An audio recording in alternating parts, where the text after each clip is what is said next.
Alright, now that we have our silhouette finished, we are just missing two more details.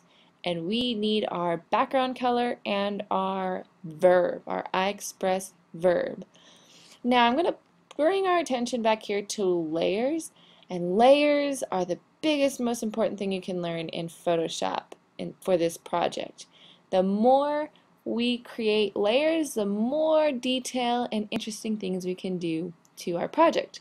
So in order to get us started, I'm going to move my screen down a little bit so you can see exactly what I want us to do.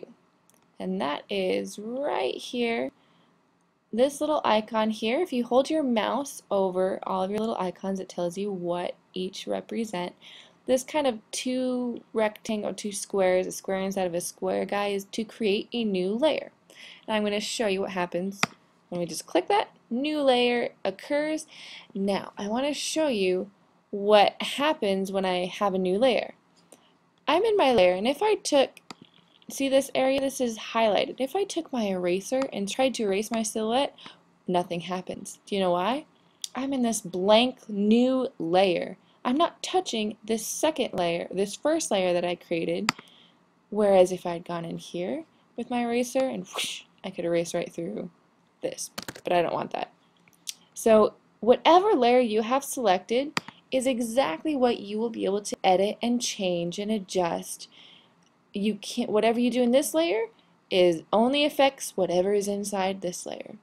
If you're clicked into another layer, if you decide to do something in that layer, it only affects what's in that layer. Now, don't erase your silhouette. That's important. We need that silhouette. Okay, I have this second layer. Now, I want to fill this layer with a beautiful background color. So what I'm going to do is select everything in this layer, and then it will select the whole entire picture frame.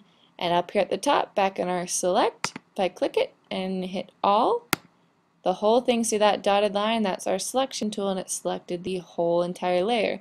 Look back over here in your layers and make sure you are in the new layer that you created, not the background, not your first layer with your silhouette, your second layer here. Make sure that is clicked and highlighted. Now, remember over here we talked about foreground and background colors. I'm going to get us used to these two boxes here. The box on the top is your foreground color. The box on the bottom is your background color. Let's get and click that background color there. Just click it and pick any color. I'm going to go with red. And you can click any of this rainbow here, and it will adjust the color you see in this big square. Notice though that there's a difference from light to dark, your tint and shade here just in this square. Go ahead and click and find your color. I want to go back to red. I liked red.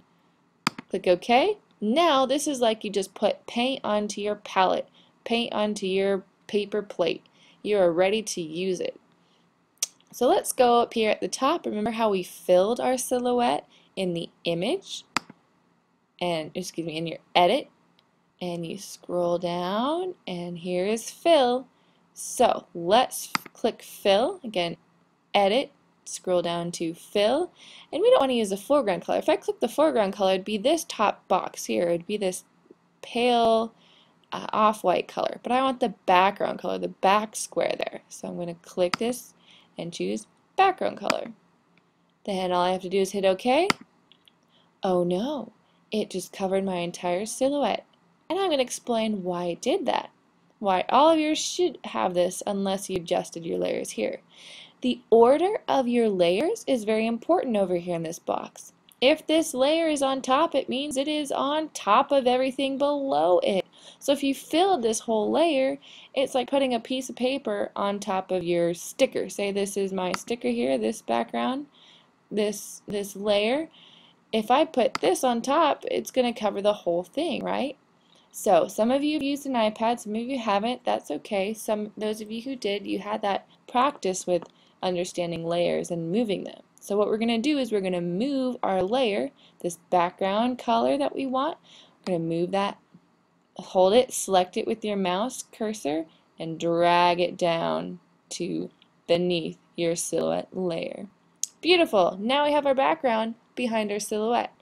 Step 3 is to create a text box. So first off, if I want to get rid of this selection, I can just either go here at select and deselect, or a nice little keystroke is Command D to get rid of that. Now we've got these two layers. Notice if I try to drag and move that layer, I'm in this layer and I just moved around this box. So an easy little undo here will fix that. In Photoshop, if you do more than one little move that you want to undo, you're going to have to go into your history, and it gets a little complicated to undo more than once. So be careful to follow this tutorial as best as you can. Okay, we have 2 layers now. I want to make a 3rd layer for my text box. Remember how we did that? Back here at the bottom of our layers, we have the 2 squares. Click it, create a new layer. Notice where your layers are, and it's above my background color. That's okay. It's below my silhouette, which means this silhouette's always going to cover this. It's okay. We're going to be placing our text out further away from our silhouette anyway, so it'll be okay. Let's go back over to our toolbox over here, and this lovely T is the sign for tool. So let's click it and click wherever you'd like to start typing. Now, here I'm going to start typing in iExpress, and for Anika, it was I climb, or I rock climb. So I'm going to go I rock climb. Now this size is a little smaller than what I would like it to be. So what I'm going to do is make it bigger and change it. Okay, so I'm in my text box. Now in order to do anything to what I just typed, I need to go up to this move tool, my selection tool, so I can grab it, move it anywhere I want, but I also want to change the size and even the color.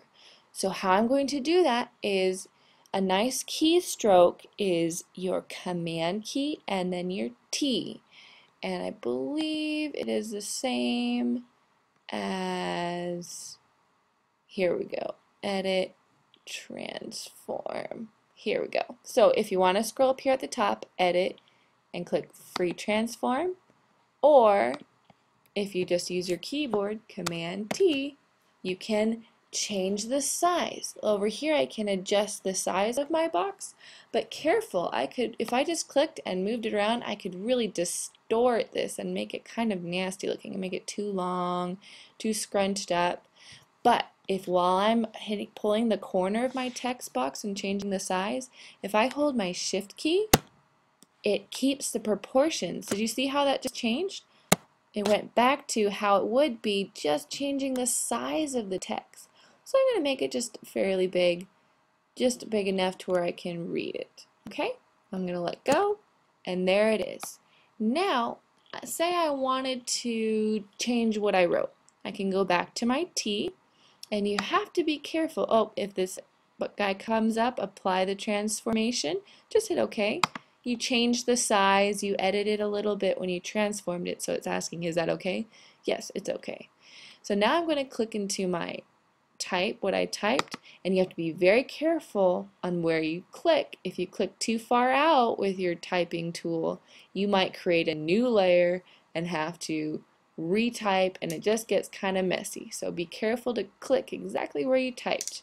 Okay, so in here, I want to change, say I wanted to change the name, I want to change the color. So I'm going to select this guy, and here at the top is what is describing every bit of my text. So I have the name, the type of font, the size, and its color right here. So I'm going to change the color by just clicking it, and I'm just going to go as simple as black and hit OK. Now if I use my little cursor tool to type out or get out of the typing tool, I can move it, and here it is, beautifully written out, I rock climb. So I want you to do those following the previous steps to get your iExpress phrase and turn it to black. We'll talk about changing colors and adjusting things if you need to. If you have extra time, I want you to get to this step first, and then we can, this is finished. I have my background color selected, and I have my phrase. But for me personally, I actually want to think more intentional about my background color and exactly how it goes with my phrase. I rock climb. I think of more outdoors. I think of more climbing a mountain or being outside. So red doesn't really work for me. So I'm going to go back to my layer here, the background color layer. See where it's at over here in layers? And go back to selection, selecting the whole thing. I'm going to change the color. I don't like this red. So let's go back to edit, fill, and I want to, again, I forgot to change the background color to what I want to use. But if I go to, I'm going to show you exactly what I did again. If I go to color, I can select what kind of color I want. So instead, it's like painting exactly out of the tube instead of putting the paint on the palette before you paint it into your picture. So here I'm going to find a color that I want. Say, let's get kind of a greenish brown color. I like maybe this guy. That looks good. All right, we're ready to fill. There we go. I think that goes much better with my iExpress phrase. So think about your color choices, exactly how it matches with your phrase and your picture. You want it to all come together nicely and concisely. So here I've got my 3 layers, and I want you to take a look at your silhouette. If you have any glitches in your silhouette, say you had a line where your selection kind of got off, or you've got some black strokes over where you don't want them, you can adjust it. You can fix it. So I don't want this selection guy here anymore. I'm going to deselect it. Remember how I did that with my keystrokes? Command D, or up here, selection, select, and I could click the deselect. Now I'm going to go back. Notice I'm in the green background layer. I can't do anything. The background is fine. I don't need to do anything to the background. But say you needed to adjust anything in your silhouette layer, go to your silhouette layer, click it, and if I needed to fill anything, I can get my paint tool, which is this lovely paintbrush under the Band-Aid. Click it. Now I have a brush ready, and it's going to follow that foreground color. So if I've got that nice tan color, it's going to go tan. I don't want that. So all you have to do is change your foreground color, click it, select the black in your box, hit OK, and say, look, I see this little glitch that's not really natural. It might have been her shorts or her pants, but I'm going to fill in and fix it, and you can fix whatever you need to. Or say you had to erase, get your eraser tool out, clean up some of your edges, and clean up all that you need to clean up. Now I want to show you something. Notice how it didn't cut away completely at the sleeve? That is because of the opacity level. Look up here at the top. See how it's a little off here? It's only 38%.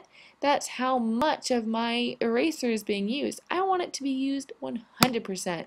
Let's change that. Let's get rid of that there. So I go back here, and if I erase, bam, it cuts it out completely. So opacity is like the transparency of whatever you're using, whether it's a paintbrush or it's an eraser. If it's less than 100%, it's not going to be used fully. So check your levels and see if that will clean it up nicely. Alright, clean up your lovely silhouette. Make sure your iExpress phrase is a good enough proportion, not too big, not too small. Make sure you held that shift key when you're adjusting it. Your background color should match and line up with your iExpress phrase, and you should be done and complete. Well done. Save it and call it good.